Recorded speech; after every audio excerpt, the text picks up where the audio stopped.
Good morning class. आज के इस क्लास में हम बात करेंगे क्लास 10th जीव विज्ञान का जो है ऑब्जेक्टिव क्वेश्चन के ऊपर चर्चा करेंगे। तो चलिए देखते हैं। टॉपिक जो है मेरा रहेगा जीव जनन कैसे करते हैं। इसका जो है वस्तुनिष्ठ प्रश्न के ऊपर हम चर्चा करेंगे। तो देखते हैं एक नंबर क्वेश्चन पे क्या है। एक नंबर क्वेश्चन में कहा जा रहा है कि अनलैंगिक जनन मुकुलन द्वारा किसमें होता है। मुकुलन द्वारा अनलैंगिक जनन किसमें होता है उसको हम लोग जानेंगे। तो देखिएगा, ए नंबर में है अमीबा, बी में है ईस्ट और सी में है प्लाज्मोडियम और डी में जो है लेशमानिया। ठीक है, तो हमारा जो है सही उत्तर चल जाएगा ईस्ट। ईस्ट में जो है क्या होता है कि अनलैंगिक जनन मुकुलन द्वारा होता है। ठीक है, ईस्ट में क्या होता है, अनलैंगिक जनन जो है मुकुलन द्वारा होता है। सही है। तो चलिए इससे आगे क्वेश्चन पे हम लोग चर्चा करते हैं। इसके आगे क्वेश्चन में क्या है ध्यान देंगे सब। निम्नलिखित में से कौन मानव में मदा जनन तंत्र भाग नहीं है। कौन सा जो है मदा जनन तंत्र का भाग नहीं है। तो मेरा जो है ए नंबर में है अंडा से और बी नंबर जो है हो गया मेरा गर्भाशय और सी हो गया शुक्रवाहिका और डी हो गया डिम्बवाहिनी या फेलोपियन नलिका। तो मदा जो है मदा जनन तंत्र में जो है, ठीक है, इसमें जो है ये अंडाशय तो रहेगा ही रहेगा। ठीक है, गर्भाशय भी है और डिम्बवाहिनी फेलोपियन नलिका भी रहेगा।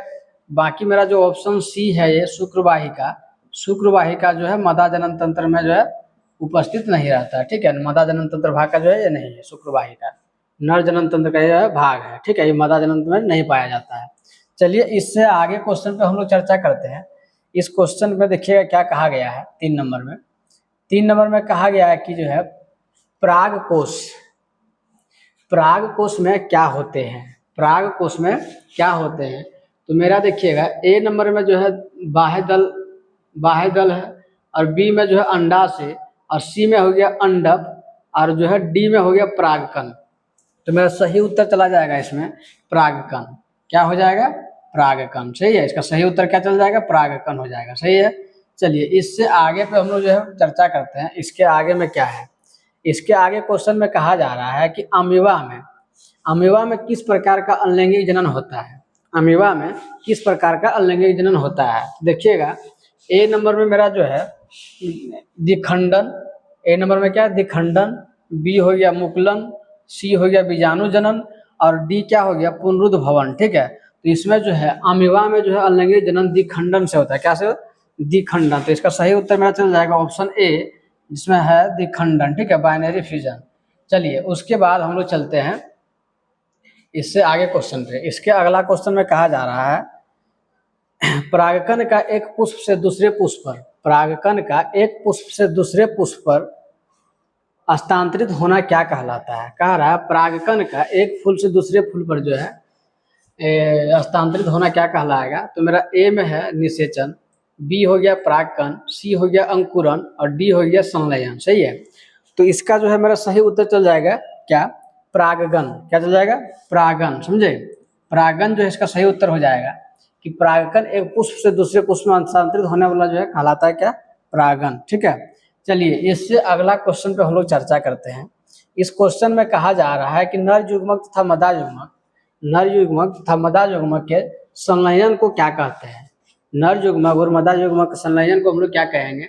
तो ए नंबर ऑप्शन में है परागन, बी में है किण्वन, सी में है निषेचन, ठीक है, डी में है अंकुरन। तो इसका क्या हो जाएगा मेरा सही उत्तर ऑप्शन सी हो जाएगा सही, जो है निषेचन। क्या हो जाएगा उसका, निषेचन। सही है।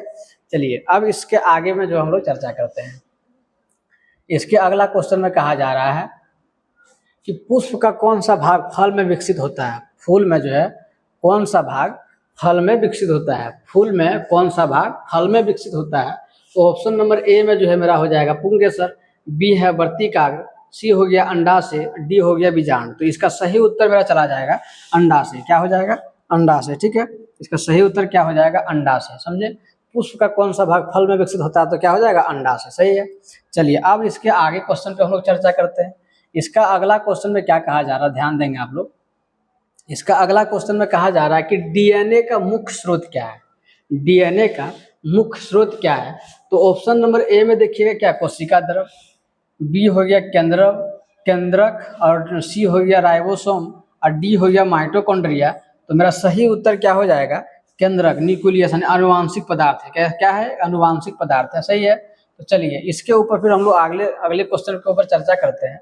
इससे आगे क्वेश्चन में क्या कहा जा रहा है आप लोग ध्यान देंगे कि पुनरुद्ध भवन का जो है गुण किस में पाया जाता है? पुनरुद्ध भवन का जो है गुण किस में पाया जाता है? पुनरुद्ध भवन का जो है गुण किस में पाया जाता है? तो ए मेरा जो है ऑप्शन में दिया गया है हाइड्रा और प्लेनेरिया, बी अमीबा, सी ईस्ट और डी में जो है स्पायरोगैरा। तो इसका मेरा सही ऑप्शन चला जाएगा क्या? सही उत्तर इसका क्या हो जाएगा? हाइड्रा और प्लेनेरिया। हाइड्रा और प्लेनेरिया जो है इसका सही उत्तर चल जाएगा। इसमें जो पुनरुद्ध भवन का जो है गुण पाया जाता है, क्या चीज का? पुनरुद्ध भवन का गुण पाया जाएगा हाइड्रा या प्लेनेरिया में। सही है। इससे आगे क्वेश्चन पे हम लोग चर्चा करते हैं। इसके आगे में क्या कहा जा रहा है कि जो है मानव में विरसन द्वारा कौन सा हार्मोन स्रावित होता है? मानव के विरसन द्वारा कौन सा हार्मोन स्रावित होता है?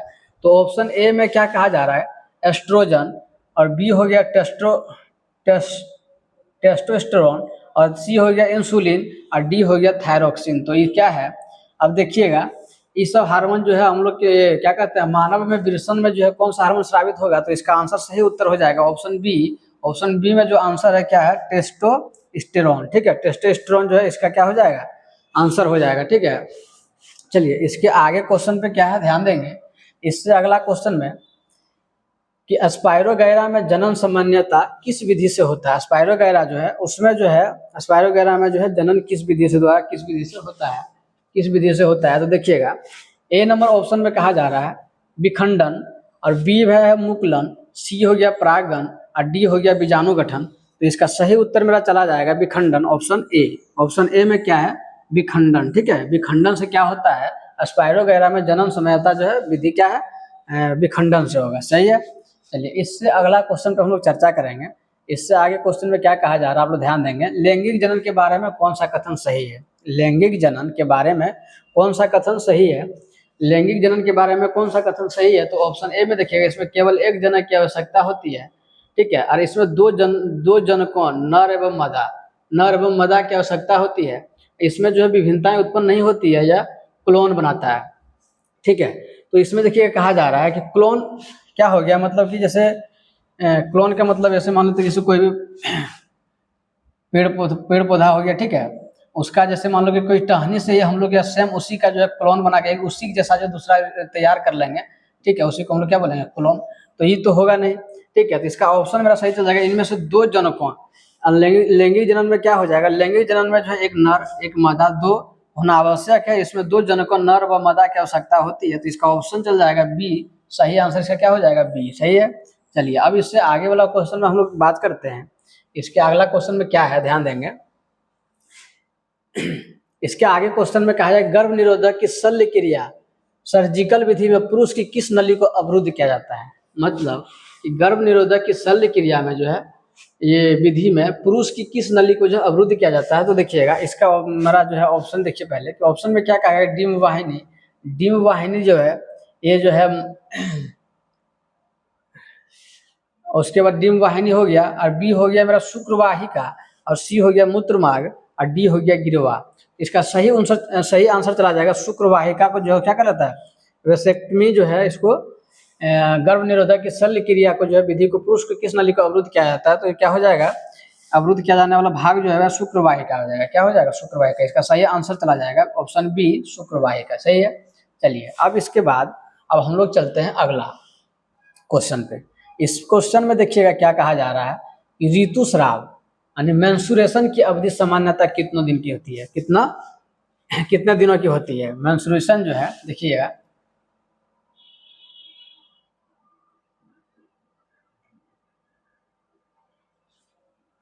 इसका जो है आंसर मेरा हो जाएगा कि इसका चक्र लगभग जो है इसका चक्र के साथ लगभग 28 से 30 दिनों का होता है। कितना दिनों का? 28 से 30 दिनों का। ठीक है, 28 से 30 दिनों का। और इसमें कह रहा है कि ऋतुस्राव की अवधि सामान्यता मतलब कितना दिन तक जो है ऋतुस्राव हो सकता है। इसका चक्र जो मतलब होगा वो कब? 28 से 30 दिन के भीतर जो है होगा। और अगर इसमें जो है कितना दिन तक कहा जाता है कितना दिन तक होगा तो 2 से 8 दिन तक इसके बीच में जो है ये रहता है मेंस्ट्रुएशन। ठीक है, चलिए इस क्वेश्चन में जो है समझ में आ गया। इसलिए इससे आगे क्वेश्चन पर हम लोग चर्चा करते हैं। इसके आगे क्वेश्चन में क्या ध्यान देंगे, एड्स। एड्स किसके द्वारा फैलता है, एड्स जो है किसके द्वारा फैलता है, ठीक है, ह्यूमन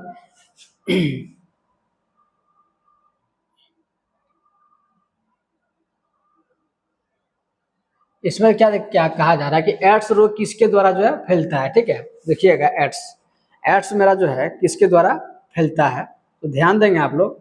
ऑप्शन ए में कह रहा है जीवाणु, ठीक है, बी हो गया विषाणु, और सी में है कवक, और डी हो गया प्रोटोजोआ, ठीक है। तो इसका सही आंसर मेरा चला जाएगा एच आई वी का संक्रमण जो होता है वो क्या विषाणु से होता है, क्या HIV वायरस से, नहीं विषाणु से होता है, ठीक है।